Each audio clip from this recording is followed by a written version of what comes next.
Bismillahirrahmanirrahim. Alhamdulillahi rabbil alamin wassalatu wassalamu ala Rasulillah wa ala alihi wa sahbihi ajma'in. Amma ba'd.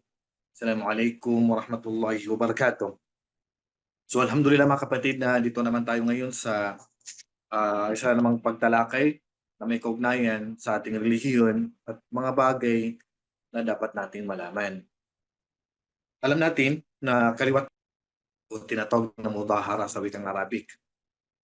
Ah, may nagrarally na iba't ibang dahilan, paghingi ng tulong, mahingi ang karapatan, may balik kang mga kininakaw. Halimbawa sa Pilipinas, nakikita natin hindi bago yung rally na nakikita natin. Yan lang ay isa sa mga rally na nangyayari na katulad din ng mga nauna. So ano ang pananaw ng Islam sa pagsali ng isang Muslim sa rally?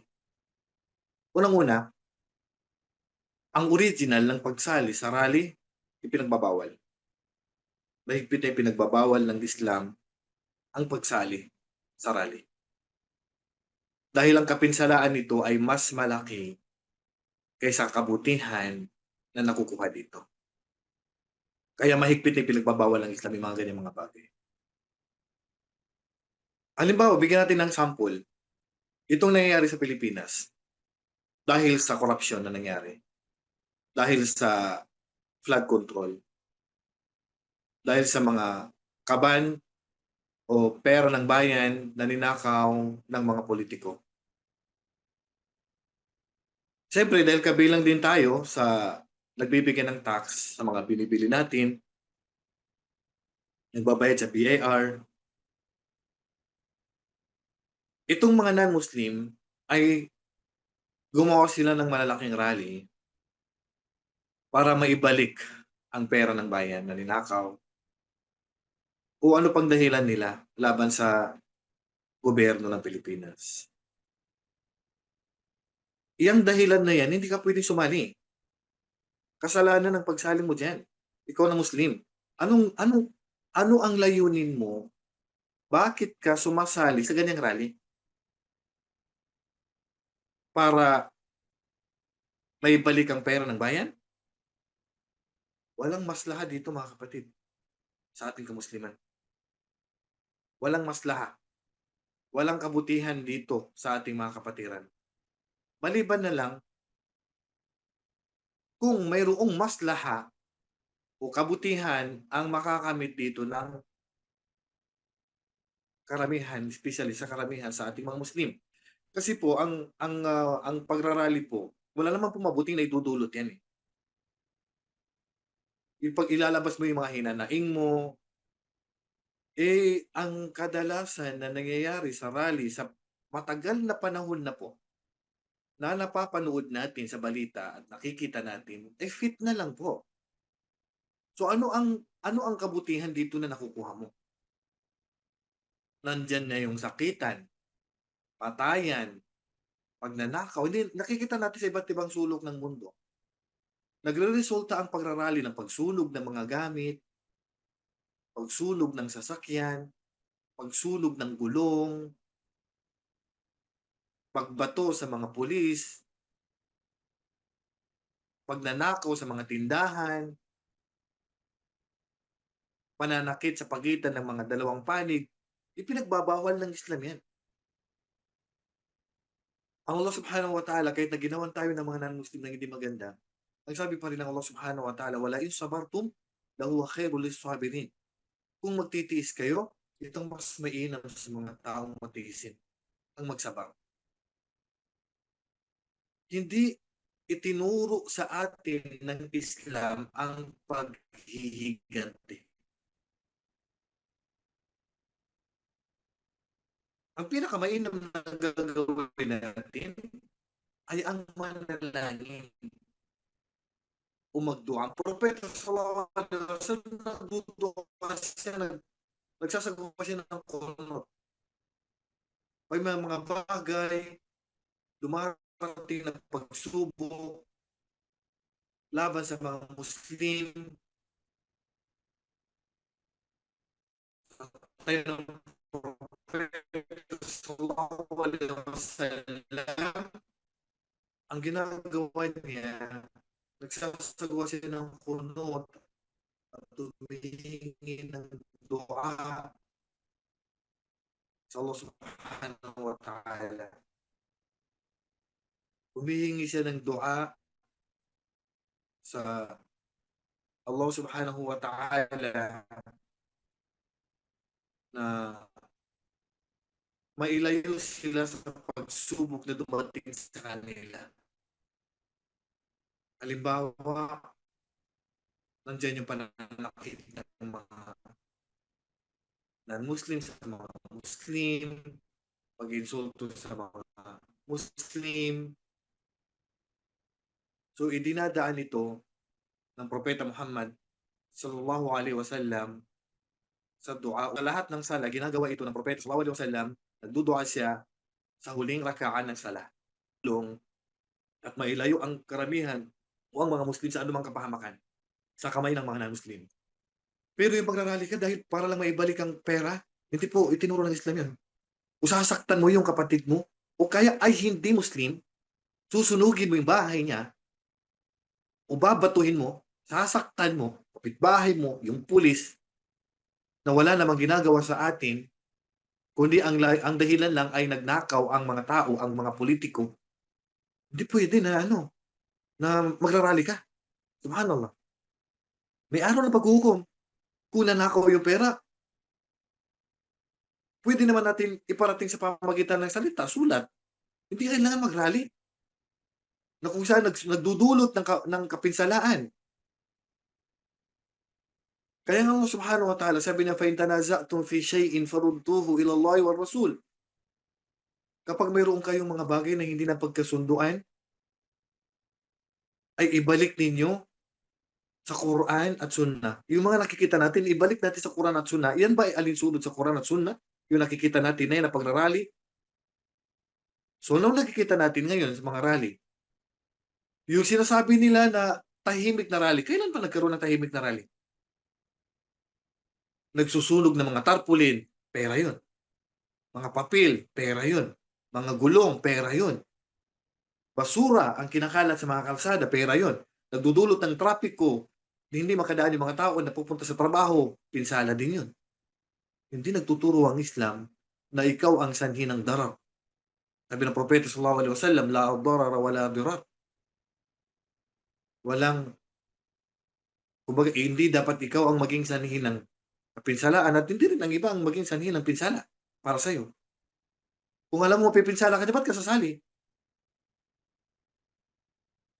Kaya hindi kabilang sa aral ng Islam at nabanggit ng ating mga ulama. Kasunod mga ulama na hindi talaga pwede sumali dyan, maliban lang kung may kabutihan para sa atin. May karapatan tayong dapat na kunin, dyan lang may dadaan. Pero sa pamagitan pa rin ng tahimik na pagrarally, hindi yung manununog ka, sanhin ng pagnanakaw, kaguluhan, kailanman hindi nagtuturo ang Islam ng ganyan. Kaya pangkalahatan, ang pagrarally sa Islam mahigpit ay pinagbabawal. Hindi talaga tayo pwedeng sumali sa rally na yan. May mga nakikita tayo ng ilan sa mga kapatiran, nagsasalita pa doon, nagle-lecture doon sa rally na yan. Samantala, hindi nila alam yung batas niyan.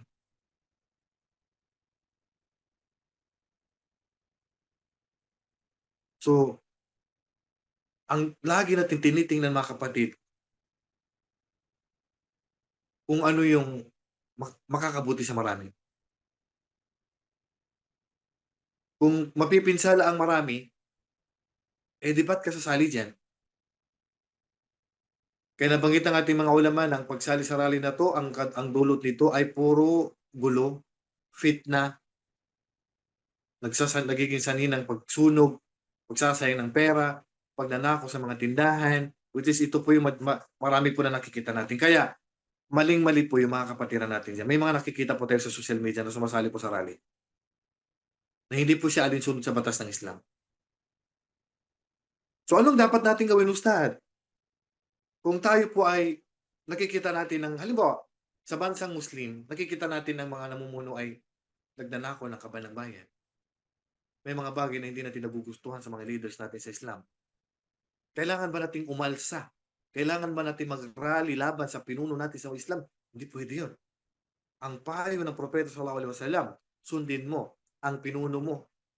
Kapag ang itinuturo niya sa iyo ay alinsunod sa batas ng Islam at walang labag. Pag may mga bagay na hindi mo gusto na at ayaw mo na ginagawa niya, huwag mo siya ipapahiya. Huwag kang gagawa ng rally. Huwag kang lalabas sa pamumuno niya. Mahigpit na pinagbabawal ng Islam yun.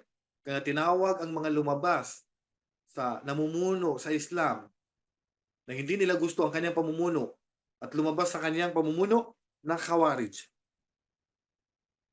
Nagsimula ito sa time ni Ali radhiallahu anhu. Yan yung mga Khawarij. Hindi sumusunod sa leader. Mahigpit tayong inutusan ng Propeta sallallahu alaihi wasallam. Ito pinag-usapan natin dito, leader ng Muslima,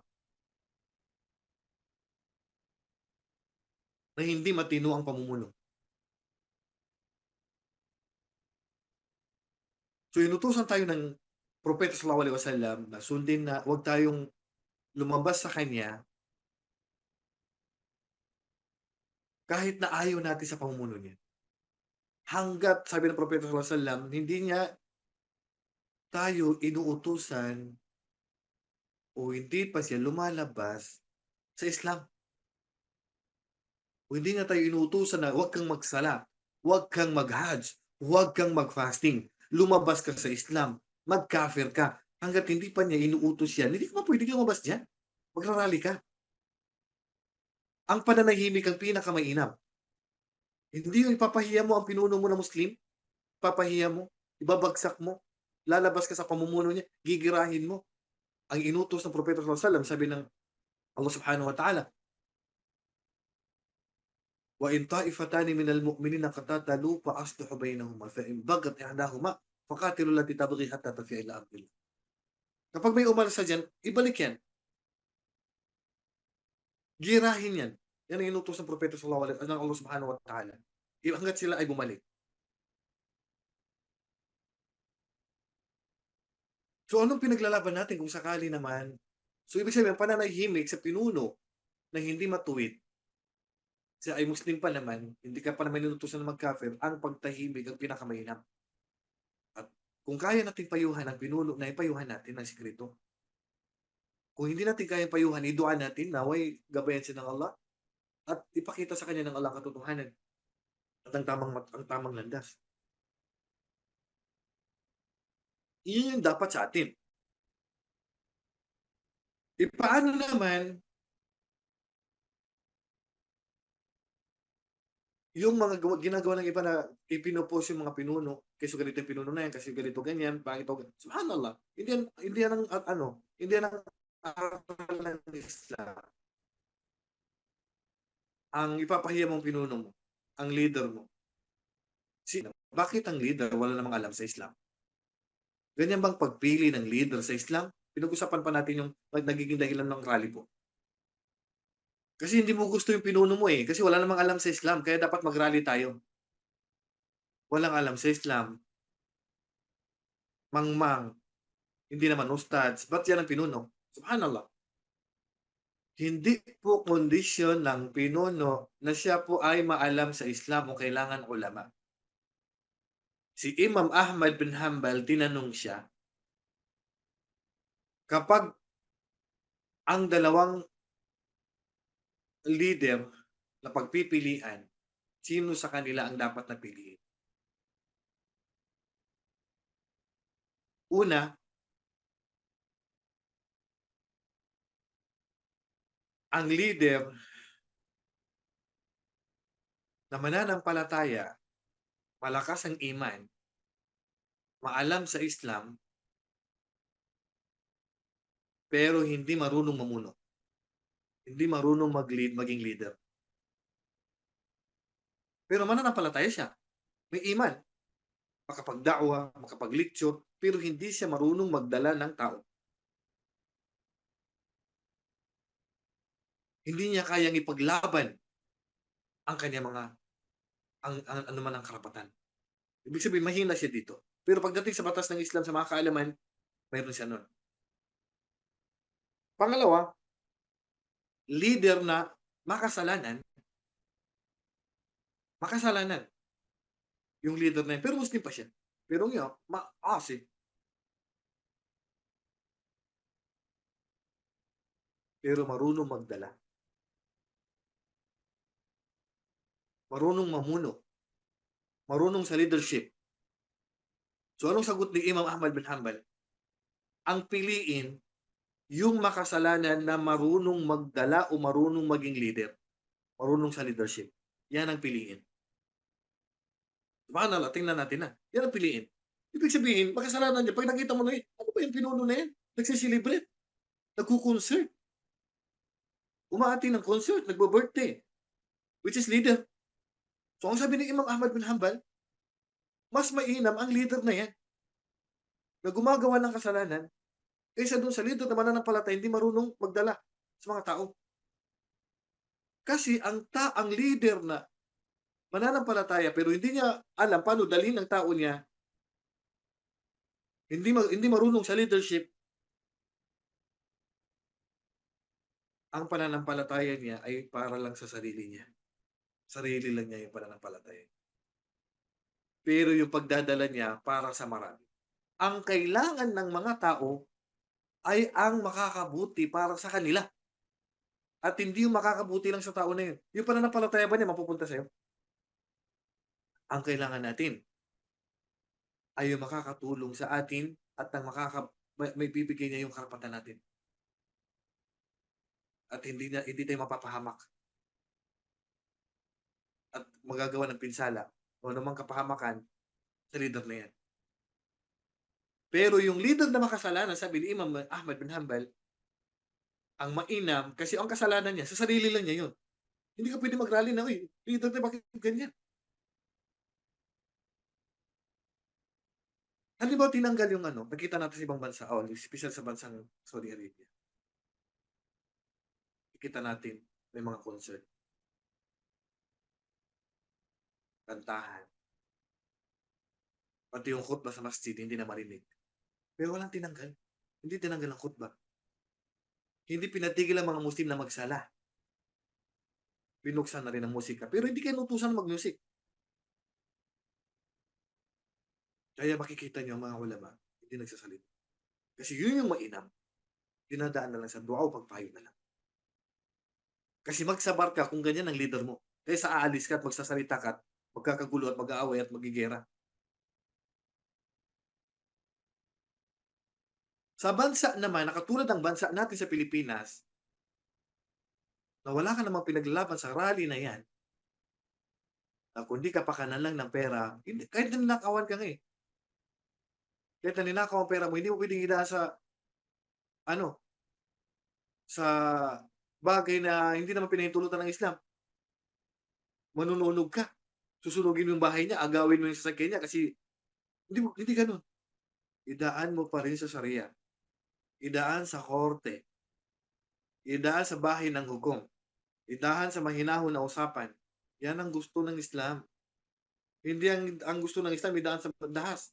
Pag namatayan ka, oo, ikaw nga napatayan niya eh. Namatay ka mag-anak mo. Pwede mong hilingin ang kisas na mapatay din yung tao na yun. Pero idadaan ba sa kamay mo? Hindi idadaan sa kamay mo. Namatayan ka na, buhay na yung nakuha sa pamilya mo. Pero hindi ka pinahintulutan ng Islam na idaan sa kamay mo ang pagpatay sa tao na yun na magiganti ka. Bagkus ang payo pa rin ng Islam ay magsabang. Ang payo pa rin ng Islam, magpatawad. Kasi may araw ng paghukom. Ba't mo idadaan sa kamay mo? Tignan niyo mga nagrarally. Ano na nakikita sa mga nagrarally? May mabuti ba sila nakukuha dyan? Puro sigawan. Magsasalita ng hindi magaganda. Hindi porkit non-Muslim yung kaharap mo, magnanakaw ang kaharap mo, mumura-murahin mo sa harapan mo. Laysa al-mu'minu bil-la'an, wala ta'an, wala al-fahishil badi. Hindi tunay na mananampalataya ang isang mananampalataya na mahilig magmura, masasakit magsalita, bastos ang dila.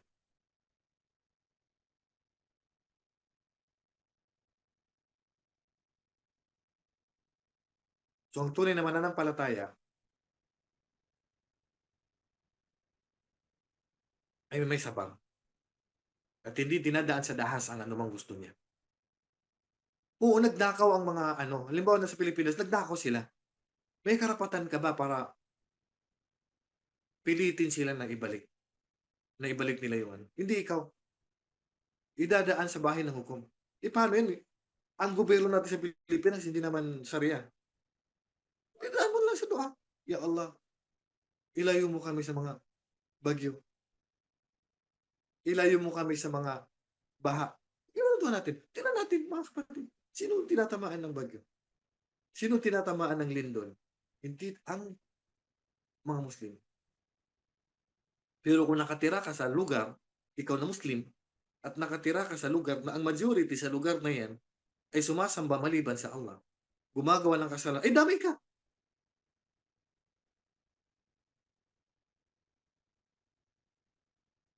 Kasi ang lugar, kung ang mga tao sa lugar na yan is hindi na mananampalataya, mas marami nang gumagawa ng kasalanan,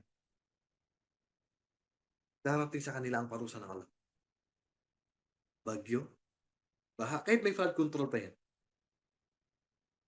masisira yan.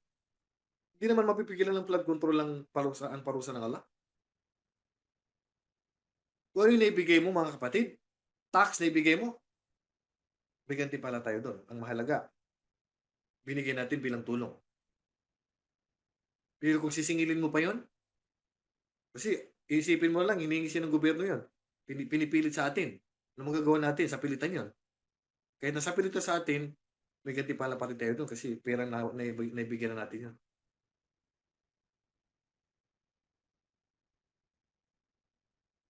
Pero kung ang majority sa lugar na yan na tinitirhan o lugar na yan ay hindi mananampalataya at gumagawa ng kasalanan, lagyan mo man ng flood control yan, tibayan mo man ng gusali, may magagawa ba ang gusali? Wala. Pag dumating ang lindol, wala magagawa ang gusali. Babagsak at babagsak yan. May makakapagpigil ba sa parusa ng Allah? Wala. Hindi makakatulong yan. Dua ang kailangan. Ya Allah, ilayo mo kami sa baha. So, titingnan natin sa Pilipinas, ang tinatamaan lang naman ng mga ganyan is mga lugar ng mga non-Muslim. Ustad, pero sa may mga Muslim din diyan na nakatira. May mga Maranao, Tausug, nakatira sa lugar na yan, na nadamay sa lindol, Ustad. Bakit nadamay? Subhanallah. Sabi ni Aisha radhiyallahu anha, Ya Rasulullah, darating ba ang parusa ng Allah sa lugar na yan? Wa fihimus salihun? Ya Rasulullah, darating ba ang parusa ng Allah sa lugar na yan na meron pa rin sa kanila na nakatira na mananampalataya? Ibig sabihin, sa lugar na yan na maraming gumagawa ng kasalanan, meron doon na mga Muslim na mananampalataya. Pero iilan lang. Madadamay ba sila, ya Rasulullah? Sabi ni Aisha radhiyallahu anha. Kasi may mga ganun, Ustad. May mga Muslim na kayo pinagtatanggulan natin. Kasi nadadamay yung mga kapatid natin sa Basiko, sa Taguig, sa Petro Hill, may mga Muslim dyan. Idha kasural khabar. Damay sila. Damay sila kapag ang majority sa lugar na yan na tinitirhan nila gumagawa ng kasalanan. Damay ka. Kaya kung gusto mo, umalis ka dyan para hindi ka madamay at paghanap ka ng lugar na mas maraming mananampalataya doon.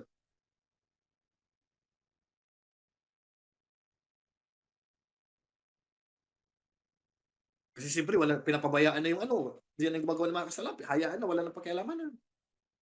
Ang focus mo na lang sa sarili mo, magsala ka, mag-fasting ka, magsaka ka. Pili mga kapitbahay, baka dyan siya, hayaan mo na lang sila gumagawa ng haram. Gumagawa ng mga shirk. Siyempre, pag dumating ang parusa ng Allah sa kanila, dami ka. Isali ka dyan.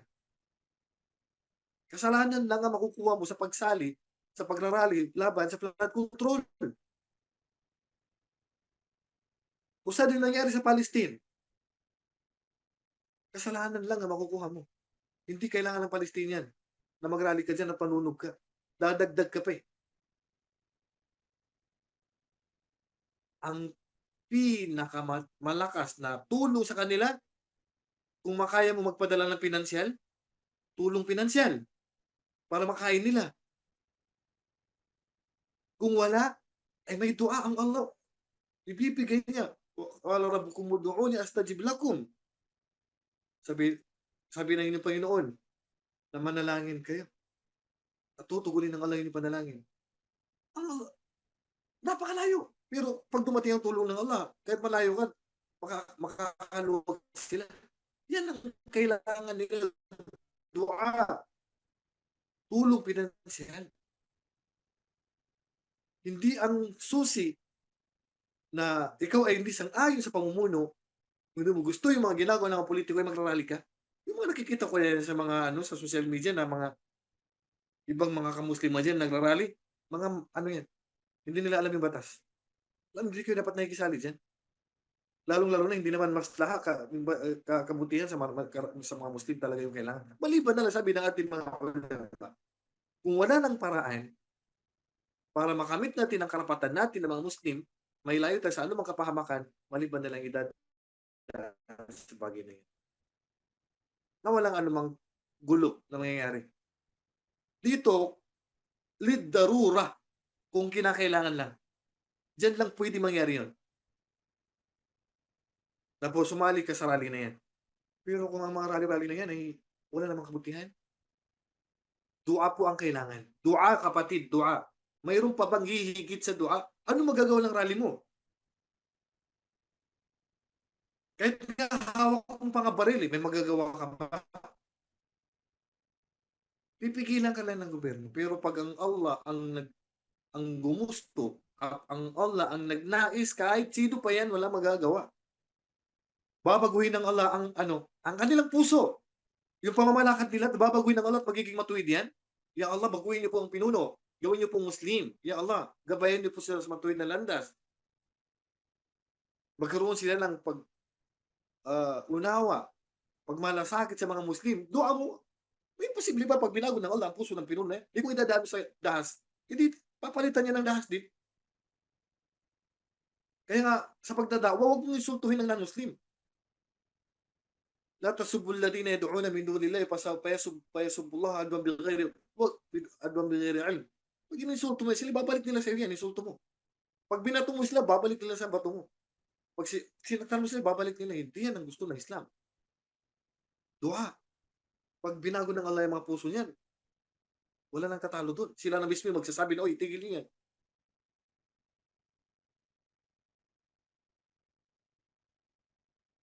So yan ang ginagawa ng mga propeta.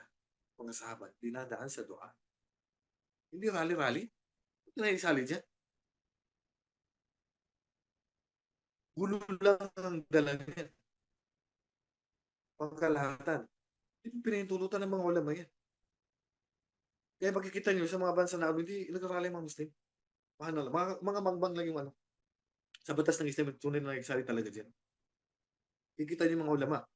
Hindi naguutos ng ganyan. Yun yung sa atin. Pati mga simbahan, isa pang mangmang na pa ng pagrarally, nakikisali sa ganyan. Nakikisaw-saw pa. Ano? So yan na mga kapatid, ang pinakamahalaga ay naunawain natin. Sa Islam, wala talagang rally. Hanggat maaari, huwag natin idadaan sa rally ang anumang bagay na ayaw natin sa gobyerno. Ang makakatulong lang talaga, dua natin. Huwag tulong-tulong tayo magdua. May hihigit pa ba sa dua natin? May hihigit pa ba pag Allah ang nagbago sa kanila? Kung idadaan mo sa rally, may magagawa ba yan? Wala. Maliban ko pa yung tulutan ng Allah na napakinggan kanila. Pero pangkalahatan, hindi naman sila napapakinggan. Pangkalahatan, mas marami na mamatay. Gulo ang nangyayari. Sa lahat, sa mula noon hanggang ngayon, majority sa rally, walang naidulot na mabuti. Okay, so